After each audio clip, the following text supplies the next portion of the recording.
What was one of your favorite memories from the 2008 Olympics?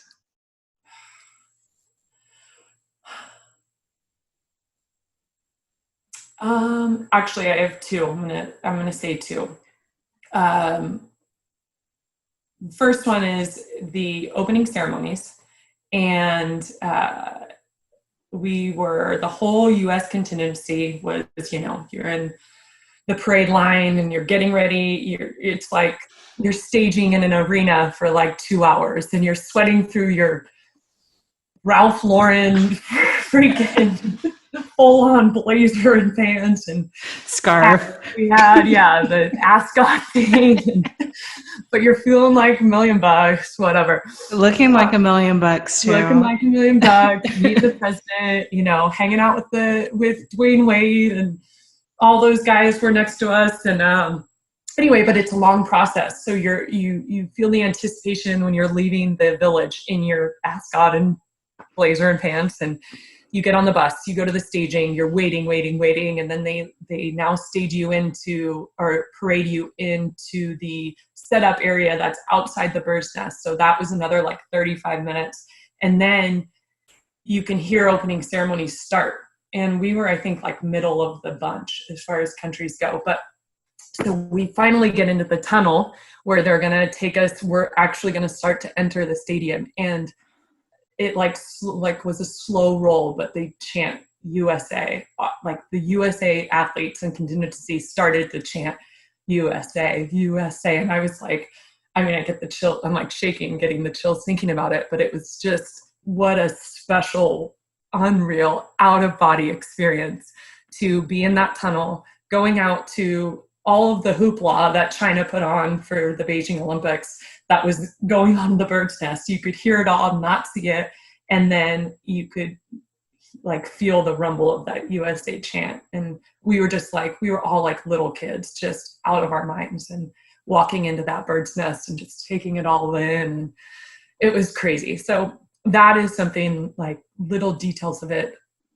Whenever I'm asked, I don't think about the Olympics a lot. So it's not like I spend much time there, but whenever anyone asks about things, like that rushes back to me and I have like a physical response to it. So the other thing is, this is a personal moment. And so I was a role player on the national team, and I was a utility player, and not a starter by any means. And so I was playing really well that year. I was probably playing the best I had up until that point in my life. I was hitting the ball well, which is not what I was known for. Just feeling strong. And I had been seeing a little bit of rolls off the bench. So whether it was pinch running, pinch hitting, late defensive sub, whatever. So anyway, I got my start behind the plate against China and hit well. And then we were in the gold medal game, and Crystal Bustos was our DP.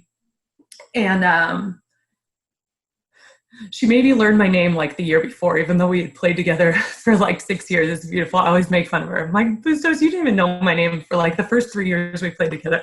She's like, no, I did, whatever. Anyway, but I will never forget this moment, because it was like the absolute example of how one little comment from someone can make all the difference in the world for someone else. And she turned to me, it was like middle innings, and it was the time, like we had a couple players in our lineup who were struggling a bit offensively. So it was kind of the time that a pinch hitter would come off the bench, and Bustos turned to me and she's like, hey Lap, you're going to get your shot and you're ready. So just know that you're ready. And it was like brief. It was 3 seconds.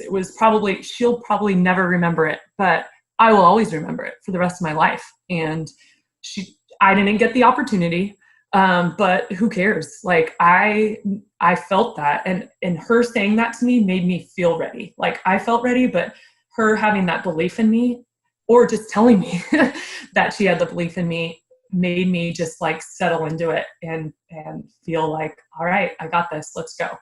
And it was just, it's something I've told that story a few times to people, but to me, it's like Bustos and I weren't like super tight, got along well, good teammates, but I wasn't her girl or anything, or her dog that she needed to go, make sure she took care of. I was her teammate.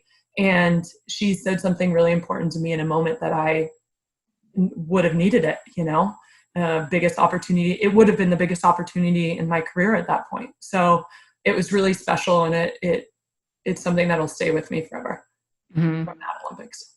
Have you told her that story? I think I did like 6 years ago or something. Uh-huh.